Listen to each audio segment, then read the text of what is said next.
రైతులు ఇబ్బందులు పడకుండా ధాన్యం సేకరణకు చర్యలు తీసుకుంటున్నామని బొబ్బిలి ఎమ్మెల్యే బేబీ నాయన చెప్పారు. బొబ్బిలి ఆర్డీఓ కార్యాలయంలో రెవెన్యూ, వ్యవసాయ శాఖ అధికారులతో ఆయన గురువారం సమీక్ష నిర్వహించారు. ఈ నెలాఖరు నాటికి 89% ధాన్యం సేకరణ పూర్తి చేయాలని ఆదేశించారు. అందరికీ నమస్కారం. ఇవాళ మన ఆర్డీఓ గారు సమక్షంలో ఆర్డీఓ గారి అధ్యక్షతన పూర్తి స్థాయిలో ధాన్యం సేకరణ, ధాన్యం రైతులు ఎదుర్కొంటున్నటువంటి సమస్యల గురించి, అదేవిధంగా రబీ పంటలో ఎరువులు మీద ప్రప్రథమంగా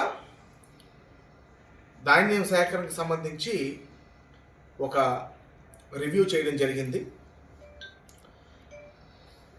ఏ మండలం కా మండలం ఇప్పటి వరకు సేకరించినటువంటి ధాన్యం, ఇంకా మిగిలి ఉన్నటువంటి ధాన్యం గురించి వారి వారి విభాగాల నుంచి వారు నాకు ఫిగర్స్ చెప్పడం జరిగింది. ముఖ్యంగా ఏమిటంటే ఇబ్బంది సంపత్ రకంకి సంబంధించి మిల్లర్సు మొక్కవుతుందని ఎక్కువ కంప్లైంట్స్ వల్ల ఈ ధాన్యం సేకరణ అనేది కొంత మన నియోజకవర్గంకి సంబంధించి, నాకు బయట తెలియదు కానీ మన నియోజకవర్గం సంబంధించి కొంత ఇబ్బంది అయింది.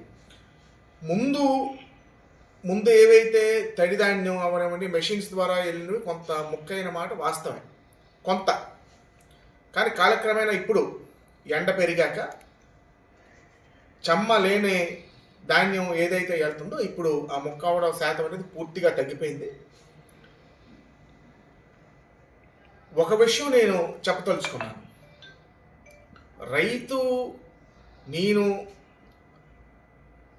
రైతు నష్టపోయే పరిస్థితి, రైతు నష్టపోయే సన్నివేశం అనేది ఎక్కడ కూడా ఉండకూడదు అనేటువంటిది నా ఆకాంక్ష, నా ఉద్దేశం.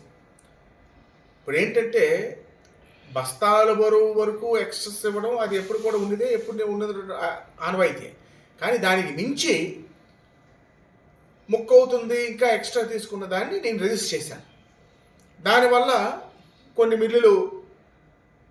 మిల్స్ బీజీలు తీగిపోవడం, కొన్ని మిల్స్ తీయడం, ఇది ఇబ్బంది అయింది. ఇప్పుడు వస్తున్నటువంటి దాని ఏది కూడా ముక్క అయ్యే పరిస్థితి లేదు.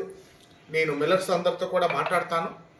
ఎట్టి పరిస్థితిలోనే డిపార్ట్మెంట్ అందరికీ నేను చెప్పింది ఏంటంటే నెలాఖరు కల్లా అబవ్ 80% ధాన్యం సేకరణ పూర్తయిపోవాలనేటువంటిది నేను చెప్పినటువంటిది. దానికి అవసరమైతే మీద ఇంకెవరికైనా మాట్లాడాలన్నా జిల్లా స్థాయిలో కలెక్టర్ గారు, జేసీ గారుకి ఆర్డీఓ గారు విన్నవిస్తారు.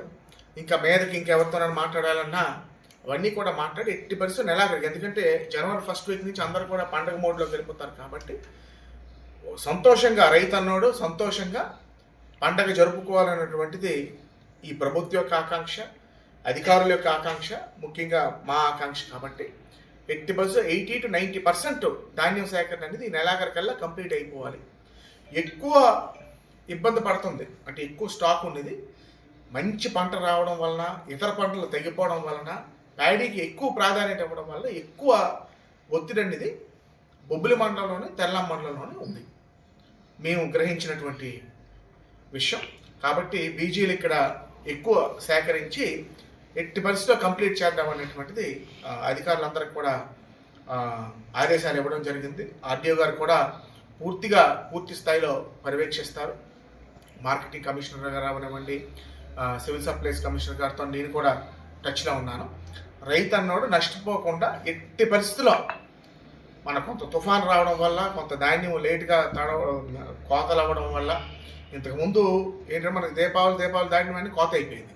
కాకపోతే మొన్న ముంతా తుఫాన్ రావడం వల్ల కొంత ఆలస్యం అవ్వడం కూడా ఒక చిన్న ఇబ్బంది అయింది. ఇప్పుడు వస్తున్నటువంటి ధాన్యం ఇప్పుడు ఏదైతే పూర్తిగా ఎండిపోయింది, ఏది కూడా ముక్క అవ్వడం లేదు. మిల్లర్స్ కూడా ముందు తీసుకోవడానికి ముందుకు వస్తున్నారు. మిల్లర్స్కి కూడా నేను ఒకటే విజ్ఞప్తి చేస్తున్నాను, మీరందరూ కూడా వ్యాపార రీత్యా మిల్లులు పెట్టుకున్నారు. దయచేసి రైతుల పట్ల మీరందరూ కూడా ఒక సుముఖమైనటువంటి నిర్ణయం తీసుకోవాలనేటువంటిది నా ఆకాంక్ష. మీకు ఏ ఇబ్బందులు ఉన్నా వాటిని పరిష్కరించడానికి మేము సంసిద్ధంగా ఉన్నాం. దయచేసి రైతు ఉంటేనే మనందరం, కాబట్టి రైతుల పట్ల సుముఖంగా మన అందరం కూడా నడుచుకోవాలి. అధికారులు అవనివ్వండి, మిల్లర్స్ అవనివ్వండి, అందరూ ప్రభుత్వం అవని అందరం కూడా మనకు రైతుల పట్ల ఒక నైతిక బాధ్యత ఉంది, ఒక ప్రప్రదమైనటువంటి బాధ్యత ఉంది. కాబట్టి దాన్ని మనం నెరవేర్చి అందరికీ కూడా సంతోషంగా ఈసారి సంక్రాంతి ధాన్యం డబ్బులతో జరుపుకోవాలని నేను మనస్ఫూర్తిగా కోరుకుంటున్నాను. ఇంతవరకు అంతే.